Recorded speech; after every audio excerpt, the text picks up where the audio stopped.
For all of you who aren't familiar with us, so yeah, I'm from the U.S. Small Business Administration, and we are a federal agency that's focused on supporting small businesses. Our office within the Sacramento district is based in Citrus Heights, but we cover 22 counties. We go as far south as San Joaquin County, all the way up to the Oregon border, covering the counties that are east of the coastal range. And so I'm going to just provide a quick overview of our services. I also want to highlight some really critical updates resulting from the recent passing of the Economic Relief Act, or Economic Aid Act, I apologize. So next slide, please. SBA services can be categorized in kind of 4 key areas. So first, we support technical assistance throughout the country and throughout our 22 counties in our district. And that's through supporting, as Sophia mentioned, SBA resource partners. So we provide funding to these organizations, and they in turn provide one-on-one counseling or training at no cost. And, you know, in this COVID-19 environment, all these services are being provided virtually. And so these organizations include the Small Business Development Center Network, or SBDCs is the acronym, Women's Business Center, such as California Capitals, SCORE, which is a network of volunteer advisors. And also there's the Veterans Business Outreach Centers. They're known as VBOC, and they specifically provide entrepreneurship support to members in the military and their spouses. So if these are of interest to you, and I like Sophia was urging, they're here to support you and can in an array of areas, whether it's developing a business plan, getting capital readiness, looking into commercialization or digital marketing. They have a vast network of advisors with different types of subject matter expertise that can help you. What you can do is go ahead and go to sba.gov/local-assistance. Another key area is our loan programs. So the SBA provides SBA loan guarantees, that can cover financing needs in a variety of areas, whether you are seeking working capital, export financing, or you're looking to acquire real estate or to renovate a building, or purchase heavy equipment. There are SBA loan programs suited for all of those needs. So as a starting point, I have here a link that can take you to our lender match tool, where you can look at participating lenders. Of course, the Women's Business Center, where Sophia is based, it can certainly help you with that too, and looking at SBA programs. Another area in which we're very active is federal contracting. So we assist small businesses in learning about federal contracting opportunities. There's a 23% goal within the federal government for, prime contracting awards to go to small businesses. So, really significant spend opportunity if you're in an appropriate industry. So our website, if you go to sba.gov/contracting, has information there. And then we have certification programs, and those can include programs for socially and economically disadvantaged small businesses. There's a women-owned and economically disadvantaged women-owned small business program, and then also one for service-disabled veterans. So if those are of interest, you can learn more about eligibility at that link. And we also have a bond guarantee program if any of you are in an industry that requires bonding capacity. And then finally, so relevant to our times, SBA has an area for disaster response, where we provide economic injury disaster loans, as we have during COVID-19. I have that link there. But SBA is on the ground to provide low interest loans, not just to businesses, but also to homeowners and renters as well. So next slide, please. Just want to really highlight that this is new information for the Paycheck Protection Program, and that's a loan, that's a forgivable loan to pay employees during COVID-19.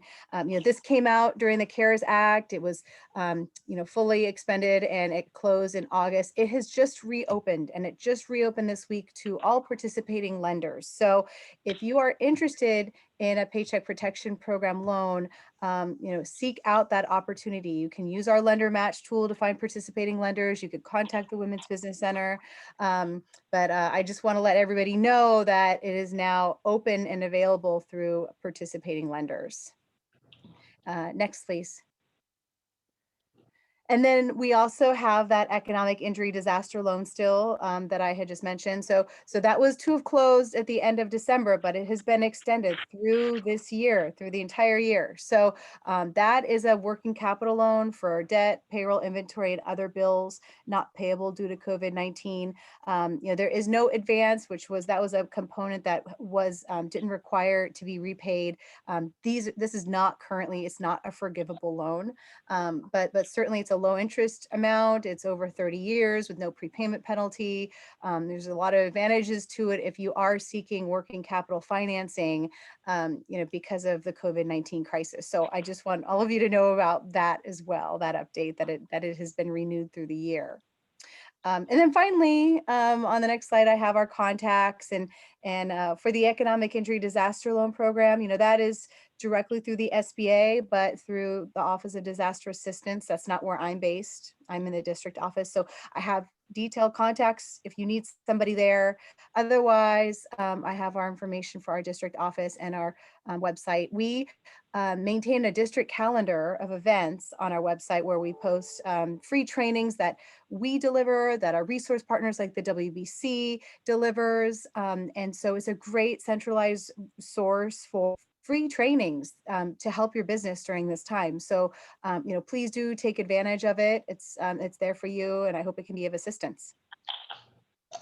And that wraps up my piece. Thank you.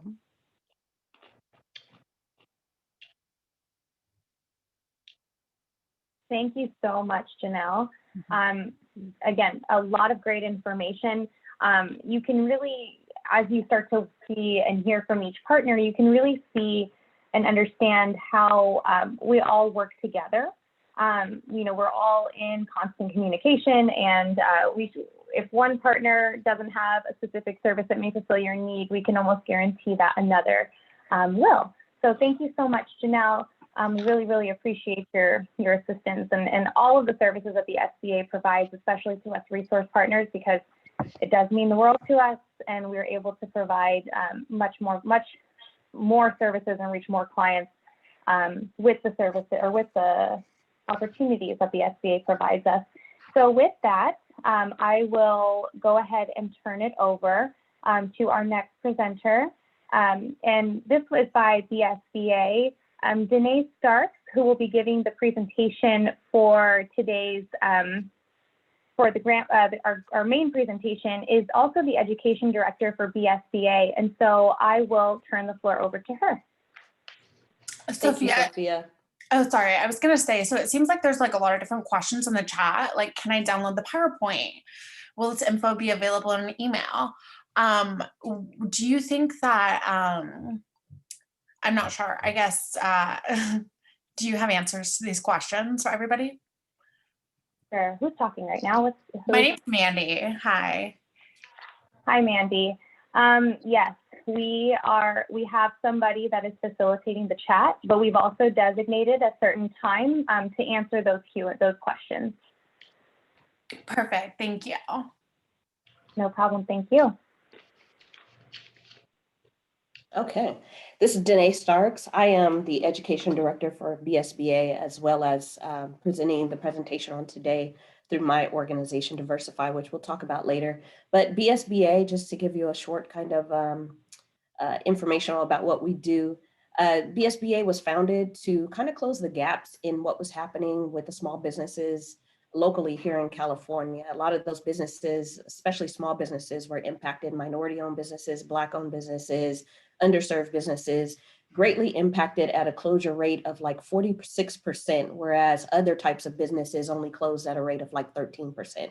So we were formed to essentially find out what the problem was with that, kind of do some digging, some research, and figure out some solutions that would best fit our community to help small business owners survive, thrive, get back to work, get back to business, all of the above. We do a wide, vast variety of things to help our small business owners. We have technical assistance workshops. We have partnered with the SBA on a few things, a few community engagement type of conversations via Facebook Live, and where we do some Q&A. We have also partnered with our preferred lender for the PPP Lendistry. This is our preferred lender, and anyone who comes through our website, they can click on the link as well, as we are helping out. We are partnered with them for PPP as well, round 2. So we do have a lot of information about that. If anyone is looking for any additional information about what we do and how we do it, we offer a wide variety of classes. We offer advocacy and things of that nature. You can visit our website at www.bsba-ca.org. You can go to our Facebook page, Black Small Business Association of California. We do not only serve California, but it was founded right here in California, and we are local right here in Sacramento County. So just wanted to give you that short workup about it. BSBA is our president is Miss Selena Pryor.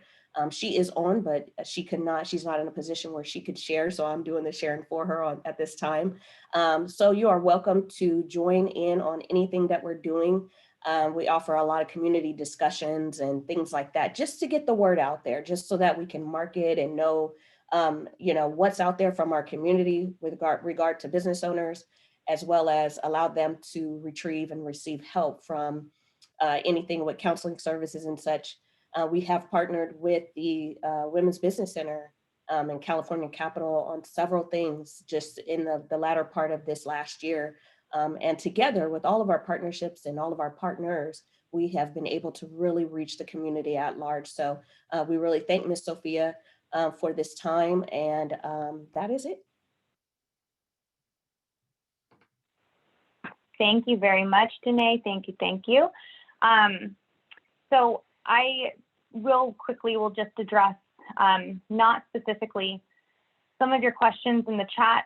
What I will encourage you to do, if you have specific needs about anything that you've heard so far, the PPP program, needing to talk to a counselor, I encourage you to sign up with any of the organizations that are here. You can use the Women's Business Center. I did add a link into the chat, and I can re-add it in there. Myself or Sarah can add the link there to sign up as a client, so that you can spend some time to talk with a counselor a little bit further about anything other than the grant writing program today. So I don't want you to feel as though we're not spending time on any questions related to the PPP or things like that. But I do want to reserve this time specifically for grant writing conversations. But I also want to make sure that you know who you need to contact to get those other questions answered. So I'll make sure to add the question in there. Absolutely, there's folks that can help you talk out the PPP and how we can help. We can help. That's my short answer. I don't want to not address those questions. As far as the PowerPoints go, there may be a couple I can share. There's some federal state restrictions depending on the PowerPoints that you may see today. We may be able to share some, we may not. I will share what I can following this webinar. This is also being recorded. So what we'll do is we'll also make sure to share the recording with you. That way, if there's anything you heard today that you want to re-listen to, you can do that later on your own time as well. Yeah, I wanted to address the PPP, the PowerPoint, and the recording. Okay, awesome. And I'll add the link back in there. But again, if you do have any random questions like that, still put them in the chat and I'll try to address them, definitely. Okay, moving right along, we're doing really great with time. Okay, so last but certainly not least, as far as partners go, so the Lunch and Learns, for those of you that have been in the industry for some time, the Lunch and Learns, we used to have them at the SBA office, and we actually used to be able to enjoy a small lunch together back in the day when things were different.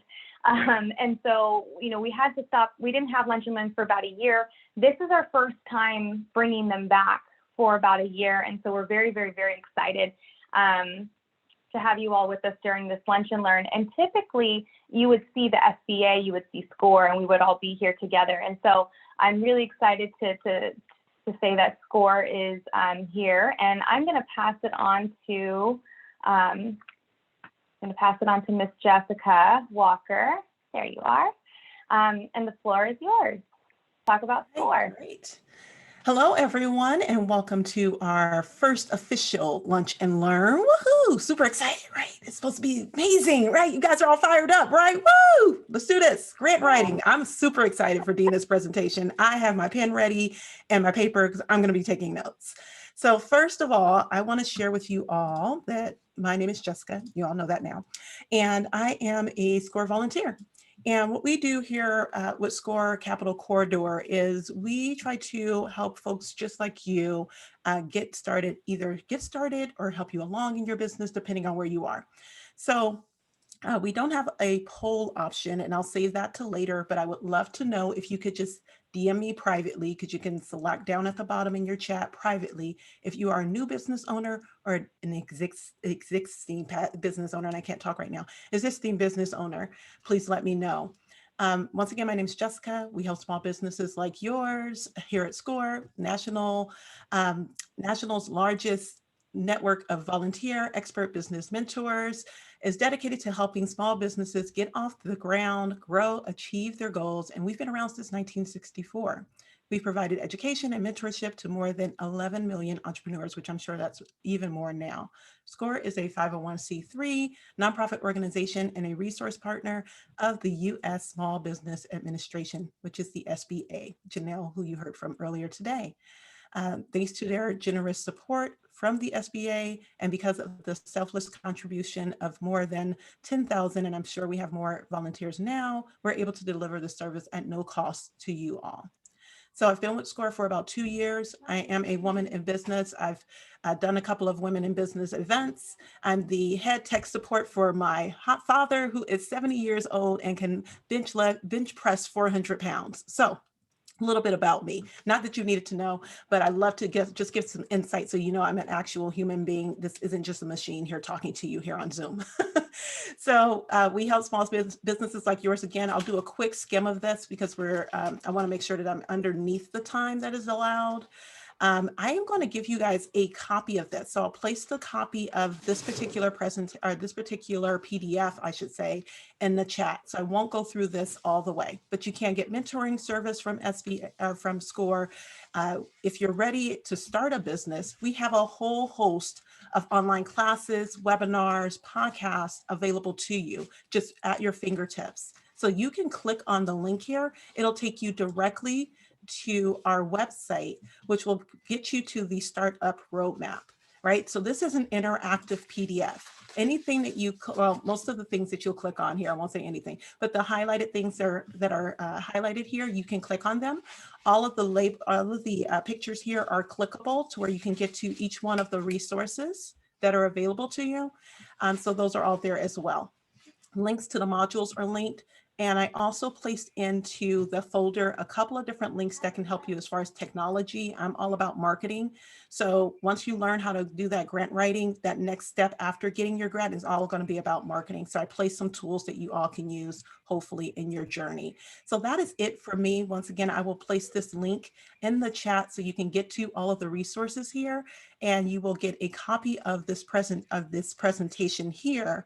As well as the PDF, all of that good stuff will be emailed out to you. I'll make sure of it. So thank you so much for having me. Thank you so much, Jessica. Thank you very much. Thank you, Danae, for telling us about the SBA, Janelle for giving us the presentation on the SBA. There is so many great resources out there, as I mentioned before. You have the opportunity to do so many great things at your own pace, one-on-one with a counselor. And I really just want to keep stressing to you and encouraging you to take advantage of the resources, take advantage of us. This is why we're here. We're here to serve you as business owners and to guide you through your journey. There's resources that you can utilize through our centers at your own pace. There's one that I really do want to highlight specifically when we're talking about anything related to capital. If you're looking for funding for your business, you're going to need to explain your business. And the best way to explain your business, your plan, your idea is through a business plan. And with a show of hands, and I really, really love how many folks are on camera today. So with a show of hands, how many of you have a business plan? Or I'll group this into the same category, or are working on a business plan? Okay. That's 2 screens of people. It's a good number of hands. Okay. Well, somewhere along the process, you probably felt like, oh, this is a lot, or felt just some kind of, need to pause or stop, or maybe it just feels, really exhausting at times. And it can be, especially if you've never done one before.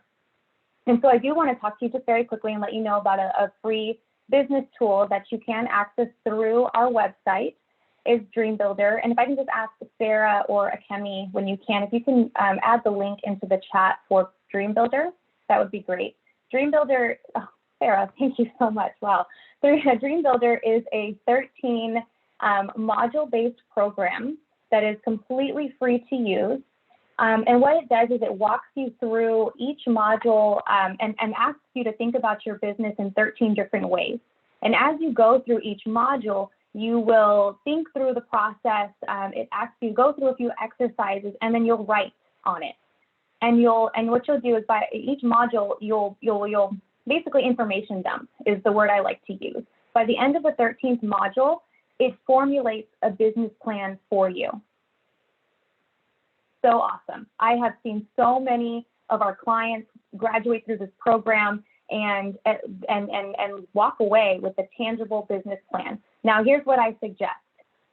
Couple options. One, if you've been in the business for a while, if you've been in the industry, you know what you're going to do inside and out, you know your target market, you've done the research, go through each module and information dump and create a rough draft. Then take that rough draft to a business counselor or someone you trust and talk through it and comb through it over and over again. Your business plan is a living, breathing, working document that will constantly be evolving, constantly changing. So it's really nice to be able to have a well thought out process that you can work through. Can I ask a quick question? Sure. About that. So with that, the software, are there any assurances that no one else can see the information that you put in? So say you have this master plan idea and you go through the whole thing, is anybody else able to see it? No. Okay. No one else is able to see it. Not even I can access it. For me, from the back end, I can access maybe where you are in the module. If you get stuck, I can help you maybe with a password. I can get you, technically I can help you, but as far as your proprietary information, that is a great question. Your proprietary information is safe with you. Thank you so much. That's a great question. My second option was, if you're not too familiar with the industry, maybe this is something that you're still doing research on, but you still want to do it, then maybe go through the business plan platform module by module with a business counselor, with a friend, with somebody that you trust, and work through it. So that way you have almost like a plan, a guide. And then by the end of it, you will have created a document that maybe you work with somebody who you trust. And then again, it is a rough draft, and it is something that you'll continue to refine and rebuild. And so I encourage you all to use this platform. To that same end, Dream Builder, I would say about a year ago, also launched a financial projection guide to this as well, so where you can create your financial projections within this same platform. However, because this is a cloud-based program, it is not safe for you to keep your financial information in the cloud, whatever that means. Jessica, maybe you can explain to us more technically what that means. But we know we don't want our finances out in the cloud, right? So you need to be prepared to spend at least 2 to 3 hours or however long that you need at your computer preparing your financial projections. And then you can download everything that you worked on, because you cannot save it within that platform because safety reasons. So again, the link is in the chat. Feel free to look through. If you, it is available in English and in Spanish. It is completely free. If you need any assistance, contact myself, Sarah Harding. She's the program manager. We can assist you. But this is one tool as you start to talk about access to capital, grant writing, as you start to ask for capital for your business, this is a really, really, really important tool that you need to have, that you need to be able to fall back on. You need to be able to talk about this in your sleep. And this is going to help you do that. So I will stop talking about that, and I will go ahead and get on with the main presentation here and hand the floor back over to Danae. If you do have any questions, again, about Dream Builder, signing up to become a client with the Women's Business Center, definitely feel free to reach out to us. My information is in the chat, and there should be the sign up links there too. Yeah, so we're here to help. And with that, I will pass it on back to Danae. Thank you so much, Sophia, and thank you for all the partners and everyone who has shared today. I'm going to be sharing my screen, and this will be available. As a matter of fact, I put something in the chat just now, which is the actual slides. If you do me a favor and just hold your questions until the end, we don't have a lot of time to get through this presentation. There's quite a bit of information, and I know you all are here to get it. So I want to give you as much as possible within our allotted time. But again, my name is Dr. Danae Starks. I am the founder of Diversify Education Group, and we're a nonprofit. We were formed to fill some gaps within the adult education area, not just with adult literacy and things of that nature, life skills, but also with business, fundamental business learning and education as well. Services that we offer many different educational programs. We do custom curriculums, we do grant writing services, mentoring, consulting, all of the above. Today's class is called Fund Your Mission. Grant writing and receiving grants is all about a mission. You have to have a mission, and your mission has to meet the needs of the mission that the funders are looking for. And we will get into all of that. So today's workshop is going to introduce some and maybe be a refresher for others about the grant writing process, the tools, tips, some kind of back end information that we don't find out unless we get denied or something of that nature, how to write the grants yourselves or how to look them over when somebody else writes it for you, just as a review so you know what is included or necessary for the components of the grant that is required. There are tons of grants out there. Grant research is huge. So grant writing and grant research are two completely separate things. I've put them both in this workshop. So like I said, it's a lot of information. We're going to get through it, and then I will open it up for questions at the end. So if you have questions, if you want to put it in the chat, feel free to, and we will get to them at the end.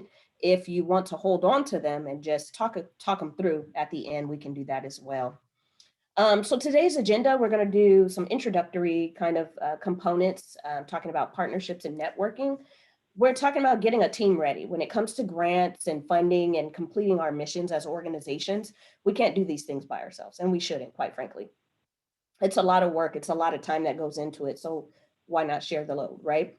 Locating grant opportunities. Again, grant research is key. How do we know what we qualify for? How do we know what's out there? Where do we look? Those are some of the areas that we'll be touching on. Components of the grant are key. Budgeting, absolutely key. And then we have a template builder that's also included in here that kind of gives a really clear breakdown of the general idea of how to build your grant and build your budget according to what funders generally look for. So we're here for three purposes. We're here to find out how to write grants, how to research grants for our organizations. There are grants out there for nonprofits, but there are also grants out there for for-profits. There's seed money. There's all kinds of opportunities out there for grant money. So we will be going through those opportunities throughout this presentation. Number two is to write and research grants for others. Maybe there's somebody on here who wants to become a grant writer. Maybe you like to write. And so you want to come on here and learn the steps and get the template and be able to use it to support others. Number three is to learn how to set up our organizations in a proper position to be able to receive the grants. That is key. So introductions, partnerships, and networking, very important when it comes to grant writing. A lot of funders want to see that you are not doing this by yourself. They want to see that you're out there in the community, that you're out there doing the work alongside someone or some other organization. It's a top priority to understand that this is not something we can do alone. The mission for working out there in the field and working out in the community and helping others, it's not something we can do by ourselves. We definitely need to gain those partnerships, to network with others. How else will people know about our services and our products or know about our organizations as a whole if we don't tell them, right? So we have to utilize every opportunity for networking. It's all a part of marketing, right? There's power in partnerships. Sometimes you'll find on a grant, on their components, on their summaries, it will say, we'll fund this with, one organization, or we'll fund it with an organization that works with another organization.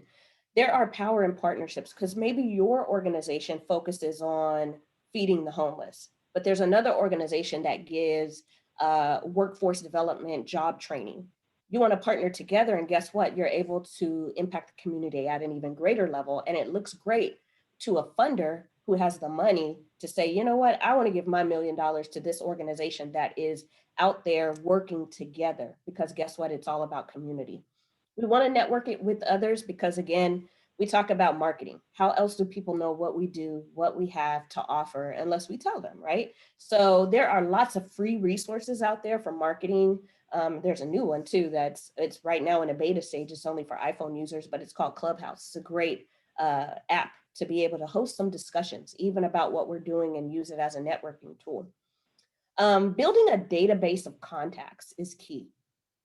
Sometimes, we'd go to pre-COVID anyway, we'd go to these networking mixers and things of that nature. Maybe we go to conferences and we meet people who are out there in the field doing similar work, or maybe they need what we have, or we need what they have, right? Or maybe it's just a matter of us just meeting and sitting down and going to coffee. How are we going to remember in our daily lives who that person was and how to contact them, right? We have to start building, we have to take the time to start building an actual database of our contacts. Because on that one time, that one day when you remember, like, you know what, I did meet somebody that does X, Y, and Z, you can just kind of flip through or search through your online database and find their name, their contact information's there, their business is there, their title is there. Are you talking to the CFO, or are you talking to, a volunteer who doesn't necessarily have that same work description, or can't really get you to where you need to be, right? It's important to build those partnerships, but it's also important to network. So another important key of grant writing, and these are all fundamentals before you get to the writing stage, right? Or the research stage. These are the fundamentals that's necessary to prepare us for those stages. So you'll see that having a team and getting the team ready is absolutely important. Funders won't give you money just to go do whatever you want to do, right? You need to have something that is going to carry out their mission. So when a funder is giving you money to your organization, it's not just for you to go and, be all things to all people.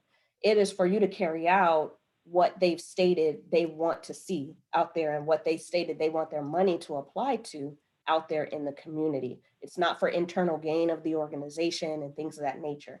And when we get into the budgeting, we'll see how they look for monies to be applied. They don't want 100% going into salaries, right? Because then what's going to happen out there with the mission? The mission gets, distorted there. So it's not about the I in this, it's about the we, our, and they, right? We have to think beyond ourselves when it comes to this type of work. So the background knowledge is very key. Understanding priorities is very, very important. Understanding what funders are looking to fund, very important. Now, every grant opportunity out there is going to tell you a synopsis of what they're looking for an organization to be able to service, to provide, to offer to the community. That's what they want to fund. They actually want to fund that thing that they say. So the priorities, when you're looking at grant priorities and when you're researching, priorities are typically, and these have been the same for a while, they've been kind of illuminated a little brighter since COVID happened.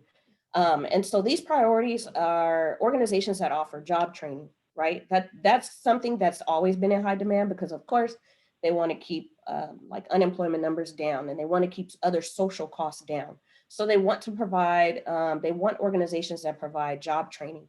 They want organizations that work with at-risk youth or underserved populations. They want organizations that are out there providing mental health services and prevention and bullying and other topics like that, right? Those are hot topics. Right now with COVID, a lot of people are looking to just survive in their businesses.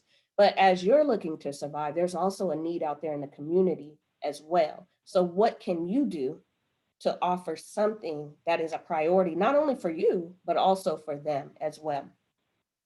So the spending categories are the projections for the current and the upcoming year.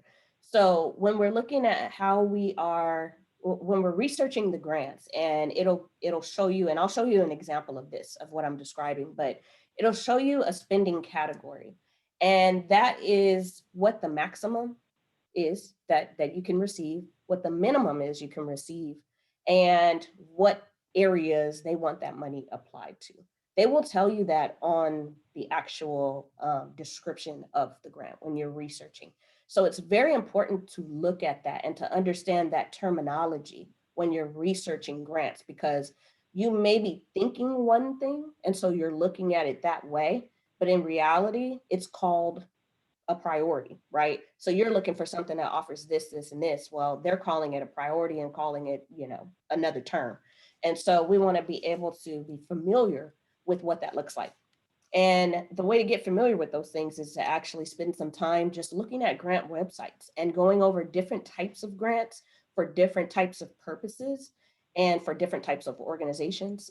Every state's different, every government is different, every private funder is different.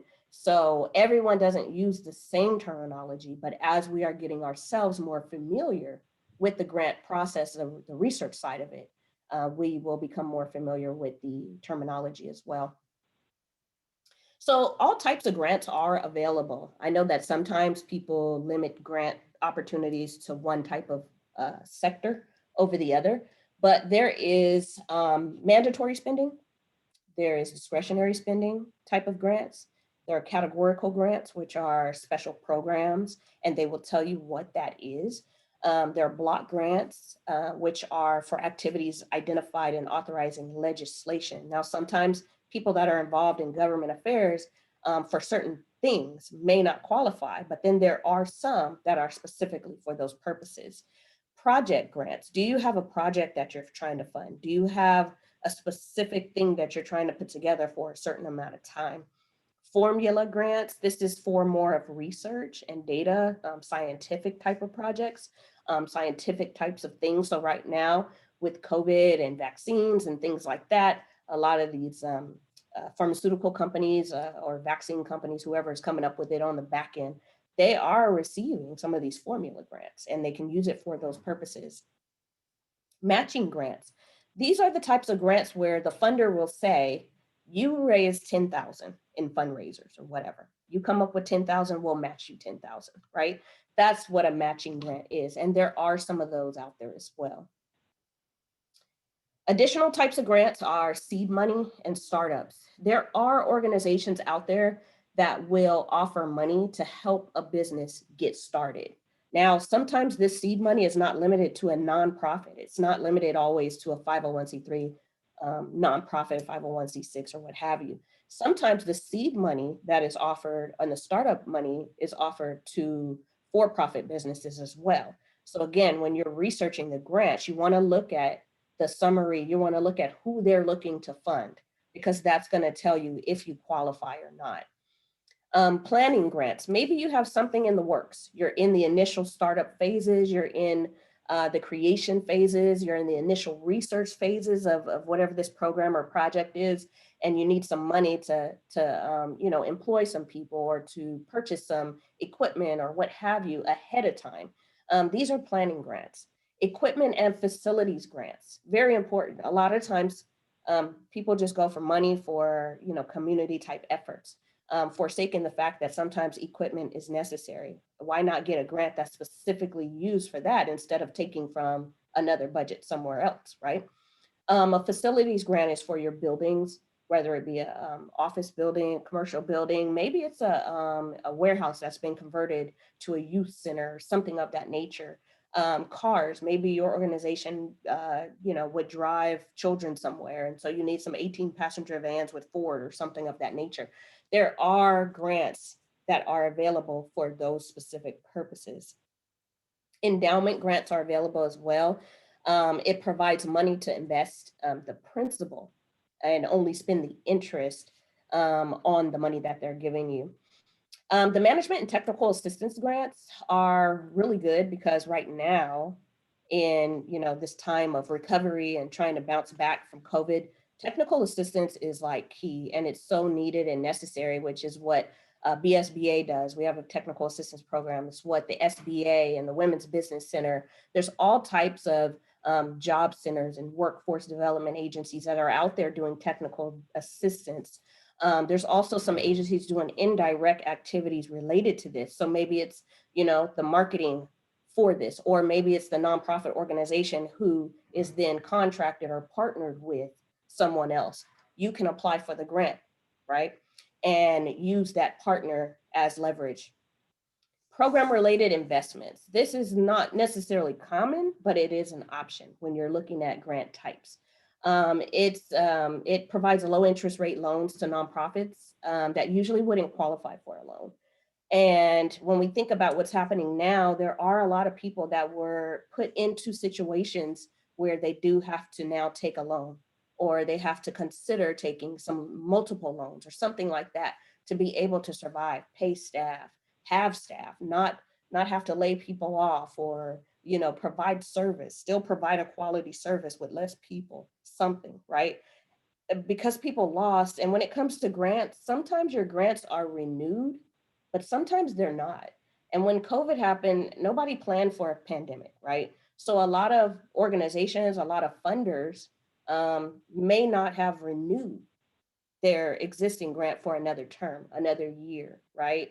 And so in those cases, someone may have a need for I don't want to low make interest sure rate loan or something I'm of not that impacting nature. nobody else. So if you want to do me a favor, to everyone, please mute while we're going through this so everybody can hear the presentation clearly. The next thing we want to talk about is when you're getting your organization ready, right? You have to know how to file it. So these are some of the foundational components. Again, how are you filing it, right? You have to file it. You have to be a corporation here in California. You become a nonprofit corporation. You need to know what licenses and permits are necessary or required within your region or within your county or your city. Have your EIN number, your tax ID, your DUNS number, right? Very important. If you don't have one, you can go to Dun & Bradstreet's website and you can get one, or you can go through the Women's Business Center and they can help you with all of this part. We want to learn how the grants funds are distributed, right? Because if you are banking on distribution of funding to be within 30 days, and that's not how this funder works, you have to prepare for that, right? Because if you're hiring staff, how long are people going to work for you for free, right? You got to consider these things. And so we have to be prepared for their distribution strategy so that we know how to move forward as well. So when we're looking at collaboratives and partnerships, who do we partner with, right? So this is a great template for thinking about this. If we're thinking about who we could possibly partner with, each person or each organization should know somebody, at least one person that may be in at least 3 of these categories on here. You may know another nonprofit that does work that you all don't do, or maybe they do similar work. Maybe you know a for-profit that needs that is looking to do some community work and you want to partner with them. Maybe you know a government agency that is offering grants, because if you go to grants.gov, there's a lot of grant opportunities that the government really is looking for partners for.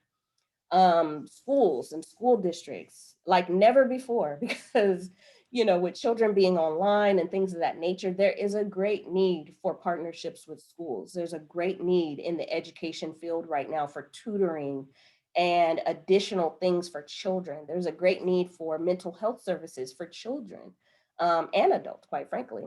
Faith-based programs. You know, sometimes when we talk about nonprofits, there are categories that are specifically for faith-based programs. And then there's categories for other types of nonprofits or other types of programs as well. But when we're considering partnerships and collaboratives, we want to think of who would be best for us to work with, who would be best for us to partner up with, go alongside with, and really impact the community. When we're thinking about our team, so this is in-house stuff now. The other stuff was outside of our team.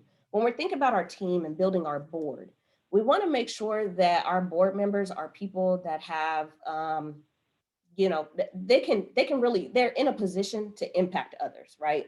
Or they have experience in the field that we are now in. Or maybe you have, you know, a treasurer who has a background in finance.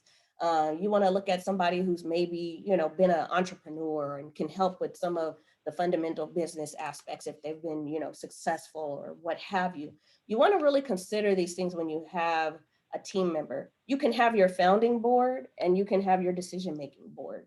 You can have different teams set aside for specific projects and programs. Everything doesn't have to be run by the board, right? Or the advisory committee, but you want to have some different levels segmented for purposes of all the work, because when you get into doing community work and once you start to expand, you definitely need help, but it's very important to communicate with others and have a team that you effectively communicate with so that everybody kind of knows their role, knows their job. We all work together to really just hit the community at large. We want to set up our organizational chart. Now, I know this is kind of like, you know, what we used to do back in the days kind of thing, but it is very helpful. It keeps things organized. It keeps people kind of knowing who's doing what, right? So on here we have, you know, the executive director, right? So item number one, so what things do they do? Who's responsible for, you know, communicating directly to the executive director, or is it just a team approach where everybody talks to them? The timeline, what types of project is that particular role? So if you're the project coordinator, what type of timeline are you working on or giving to those who work with you, right? Is there a due date for this particular project or program? Is there a due date for the completion of the work because the grant tells you that there's a due date, that you have to get this done by June 1st, 2021 or something of that nature? So this is just a template to kind of help with thinking about the organization side of things. When you're getting ready for collaborations and partnerships, it's very important to have some paperwork in place because it kind of keeps things in line. You want to have some letters of support. This is not a letter that says, you know, this person provides this and that, but this is a letter that endorses in support of your program. It's really good. It's kind of like a letter of reference, like we would when we apply for a job or something like that. A memorandum of understanding. When you're working with contractors, partnerships, everybody needs to know their role and everybody should agree to it, right? So an memorandum, excuse me, of understanding will have that. It will designate those things that organization A is doing, organization B is not doing. Organization B is going to do this that organization A is not going to do, right? It's very clear. Everybody agrees to it. We sign it. We all file it. We have copies of it. And we go on and just make the world great, right? So locating grant opportunities. And at the end of these slides, I will stop this screen share and I'll show you, go to some of these websites to show you what they look like and walk through. So there's so much money out there for grants. There's a lot. It's a matter of finding them, right? So if you're looking for government grants, tons of them available. You can go to grants.gov. If you're looking for foundation grants, you're going to go to this link here, the nonprofitexpert.com, and look up foundation grants. You want to go grants by different categories. You can go to FundsNet services. You want to list them by, you want to look at them by different states. And a lot of these general grant writing or grant websites will have opportunity for you to do like a drop down where you can pick and categorize and filter so that you can get to the things that you meet their needs and they meet your needs kind of thing. There's grants specifically for schools. There's grants specifically for Christian organizations. There's grants specifically for-profit organizations and seed money, like we talked about before. So when you are looking up grants, you want to be able to look at various different sites, because some may have the same, but some may have some different ones as well. Some may be limited to only community grants that are for nonprofits. Some may be offering, sites that offer just for seed money for-profit starting up or what have you. So you want to make sure that you are looking into that. The grant review process. So on this screen, you will see this is what a grant announcement kind of look like. It looks like this. So if you look on this under the funding opportunity, at the top it says document type under general information. If you go down to, it says funding opportunity title, and it talks about minority youth violence prevention, right? Integrating social determinants and so on and so forth. If you have an organization that offers this type of service, it looks like from just the preliminaries in the general information, it looks like you may be eligible. Now, this isn't recent. So as you can see, the date is 2017, but this is just for purposes of an example. At the bottom where it talks about eligibility, that's where you're going to find out if you qualify or not. So before you click start application and do all this work and get all involved in it, let's see if we're eligible, because that's going to knock out a lot of work in between times, right? So we want to make sure we're looking at the eligibility section, because we want to know that we're eligible. We want to know who's what category does this grant fall into. This particular one is a health, it falls into the health category because they're talking about health and maybe mental health or something like that, right? On the other section of the general information, it talks about, when I talk about terminology, this is key. So when we look at the award ceiling, that is the most that you can get from this particular grant, $425,000. When we talk about the award floor, that is the least you can get.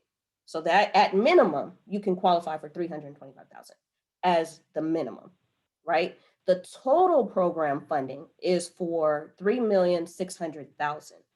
So by reading this, this tells me that this grant is not just for one organization, because the cap is $425,000. So what's going to happen with the rest of the money, right? So they want to fund multiple awards. And so if we go back to the other side of this, right, still under general information, it says expected number of awards. It is number 3 from the bottom of that particular section.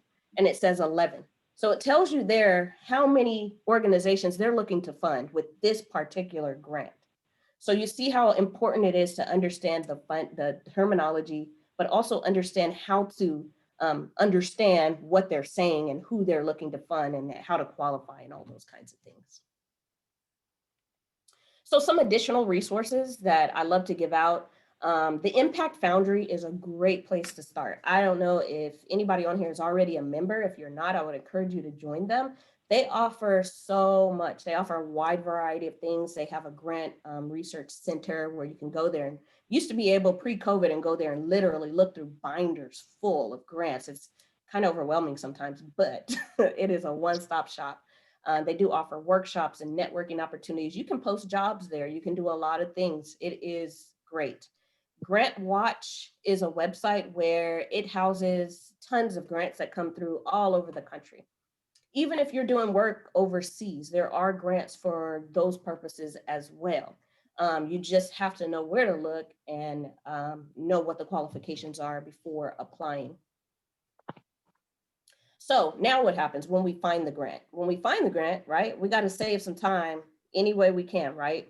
We want to have in place, and this may not be conducive for a lot of people because we're all so busy, but if we find a grant and we can actually document what grant was it, right? Because a lot of times we're moving so fast that we forget. And we're like, oh man, when was that grant due? Or how much was it for? Did I even qualify?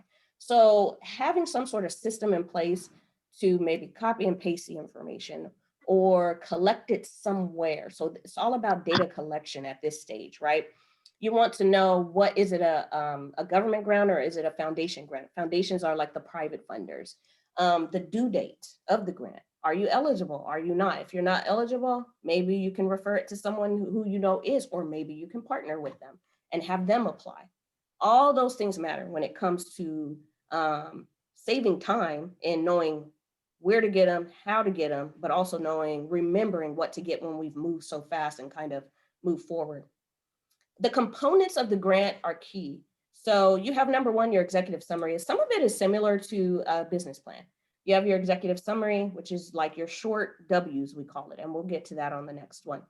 You have your narrative, your story about your organization, what it is that you do out there, and why should we fund this, right? And then you have your budgeting and your budgeting narrative. And then you have any sort of appendix or proof. So maybe you need to submit your IRS determination letter. Maybe you need to submit 3 years of financials or projected financials or something of that nature, your business licenses and things of that nature. Those are all components of the major components of the grants. There could be other sections, but these are the major components of a grant. So this here is a template that I came up with to kind of help ease us when we're walking through the grant writing process. These are the things and the sections that we need to be mindful of. And in this template, it's super laid out to be easy, right? Because again, we're busy. Sometimes it's just not our thing to write these things, right? But we need to get it done. So the executive summary is your abstract. Your abstract is your summary. It's really going to summarize exactly what you're going to talk about in the remainder of that paper. So you're going to talk about the who, when, what, where, why, and how much, right? Because you need to include your budget in your executive summary. It may be a situation you come across where, you know, you're in a Starbucks or something and you meet somebody and they just maybe overhear you talking on the phone and they happen to say, hey, you know what? I believe in your mission. Sorry, I overheard you, but I got $1 million I want to give you. So maybe they're so busy they don't have time to read the entire grant proposal, but they got time to read that executive summary. So you want to make sure that it is inclusive of a little bit of everything, just for those quick hits. A needs assessment. You want to know who you're serving and why. What problem are you solving? Knowing your why is one thing. Being able to communicate that and explain it to others is a whole nother thing. A lot of times we know what we're doing and why we're doing it, but we can't really talk about it, right? So we got to talk about it on here. Is it a national problem? Is it a local problem? The pandemic was a global problem, so it goes beyond just a national thing, right? Or is it just local, right, in your local community? What is your suggestion for fixing it? That's all about the proposal. So you want to talk about your goals. You want to talk about your objectives. You want to talk about your implementation process. You want to talk about your, and then you want to talk about your budget for these components as well. When it comes to grant funders, a lot of times they want to see the salaries and the contractors and the, you know, the payments to people, the payments to staff. They want to see that generally within a 30% of the total budget, right? That's generally what they want to see. They don't want to see it at like a 75% because that means that a lot of the money is going just to pay people as opposed to going to meet the needs of the community and provide the service that we're saying we're going to provide. Sustainability is important as well. And again, I'm not going word for word because this is something you all will have access to as well. So if anybody has any questions, you can definitely contact me.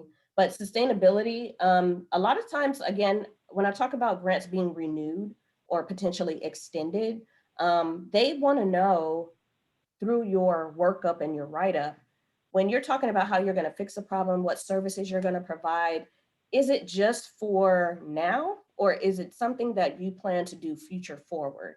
Is it something you've been doing for 5 years and you want to continue to do it for the rest of your life and just retire from it? Or is it something that is just project-based for a specific timeline and you just want to get it done and check it off the list and be done with it? That's a very important component. So again, you want to talk about these things. You want to talk about your team. You want to talk about what credentials they have, how much they're going to be paid, how's the work going to be disseminated, who's doing what. And then of course, the budget, very important. How are you going to spend this money? So at this time, that is the end of my presentation, but I am going to show you some websites regarding grant research. Contact information is there as well. I'm going to get out of this screen and I'm going to share a different screen so that you all can see. So here is grants.gov. When you go here, you're going to go here to this, you're going to show up on this homepage, right? And so you can go here to search grants. If you need to learn about grants, you can go there, right? Get the 101s, the eligibilities, and things of that nature. You just want to search grants, you're going to go here. This is where you can kind of itemize and make it simplified on what you're looking to do. So if we scroll down here to, let's say, education, it automatically gives all of the education grants that are available right now. It gives you the dates, right? The closing date, the posted date, all of that. The opportunity status, these are all open, except this one down here is forecasted. So we'll click on the first one, just as an example. So here we see the grant notice, right? For the small grant program, it's an open competition. They're looking to award 10 of the grants. The total program funding is 100,000. The most somebody can get is 10. The least somebody can get is 1,000. These are the activities that they're willing to fund, right? Community development, the arts, education, environment, humanities, all these things. Let's go down to eligibility. Nonprofits that do not have a 501c3 status with the IRS, other than, right? It tells you everything here, who's qualifying for this. If you meet these qualifications, then you can kind of go on and look down here to the additional information. What is this grant about? Who is it funding? What's the project for? All of that information is down here, right? Even gives you a contact information, a contact person. So if you have any questions about it, questions about eligibility, maybe you're not sure you meet the requirements. And so you just want to talk to somebody. Sometimes that's all we need is just to talk to somebody.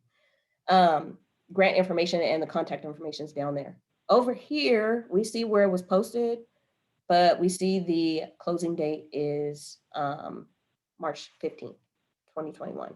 So very important to pay attention to these things when we are looking at grants. This is the other website. This is called Grant Watch.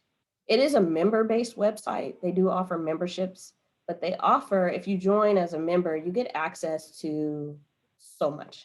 So if you look over here on this side, we have grants for, right? Everything. I mean, look at all these things down here. Let's click on small businesses for those who are not nonprofits. Here's a grant for nonprofits and for-profits and educational institutions and individuals who fit the description of eligibility. We see the grant deadline, right? 3/3/21. Trust me, the way these days are going by and everything's kind of blending together, these days come up really fast, these dates. We will miss them if we do not kind of categorize them and document them. So tells you what states. Some of these are just for California. Some of them, this one's for Illinois. Some of them may be for tribal entities. But again, these are where you would go to find grants. So if you're researching grants, they also have an online chat where you can ask a specialist. Maybe you have a question if you qualify, or maybe you want them to find the grants for you. They may charge for that, but they have some resources available to do that. They also have grant news. So these are kind of like telling you what the priorities are, right? We talked about having education as a priority. These are also like the PPP, giving you information on what's going on, nonprofit goals to implement for 2021. Just really good things to have in your toolkit and in your wheelhouse for your businesses. So I definitely just wanted to show you all that. At this time, I am going to open it up for questions. I don't know if there's already questions in the chat, but I will open it up for questions now. Yeah, thank you so much, Danae. We're getting a lot of questions in the chat saying that they couldn't find the PowerPoint, so we did resend the link. So for those of you that were asking for the PowerPoint, and the links that Danae was speaking of were on slide 16, but page 8, since there are 2 slides on each page. So slide 16, page 8 for those links. We did get several questions about that.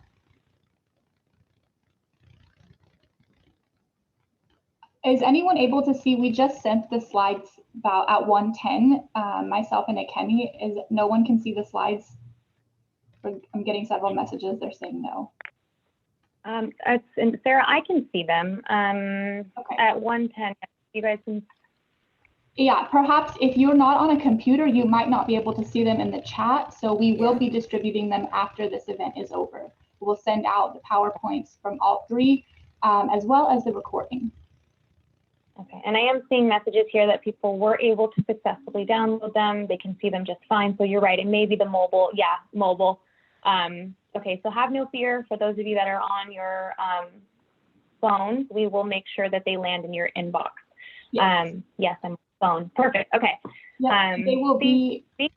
Cool and all, but sometimes you can't get all the information, so don't have no worries.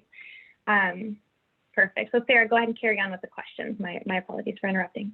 Sure, no worries. I just wanted to clarify that whichever email you signed up with is the email that we will be distributing the information to you later on this afternoon. And so let me pull up, I had a quick, so yes, PowerPoints, just went over that. Signing up for a link for a counselor through the WBC. We will repost that link. In the beginning, there were a lot of messages saying that you would like a counselor. So we will put the link there to sign up for a Women's Business Center counseling or counselor. And yes, a recording will be sent out. Let me scroll back up a little. I apologize if I don't get to your question. Will the Women's Business Center help transgender women and women with autism start their own small business? Yes, our doors are open to anyone and everyone that comes through. So please, we welcome you, and please visit our website for all of the resources that we have available.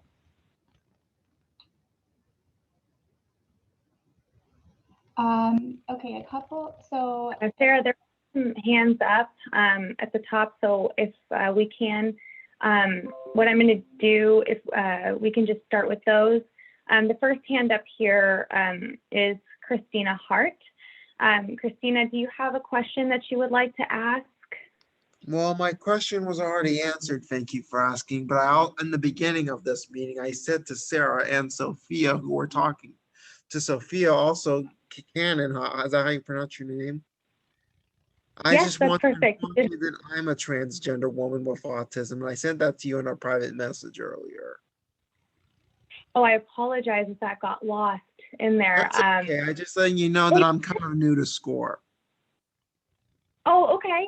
Well, we're very happy to help you, and hopefully we'll see you within the Women's Business Center more often as well. And Sophia, are you familiar with transgender women and people with autism? I am. Okay, because I feel so lucky every time I go someplace new. People always tell me, yes, they've heard of folks like me. Absolutely, Will Christina. definitely think about coming to the Women's Business Center for sure. You should.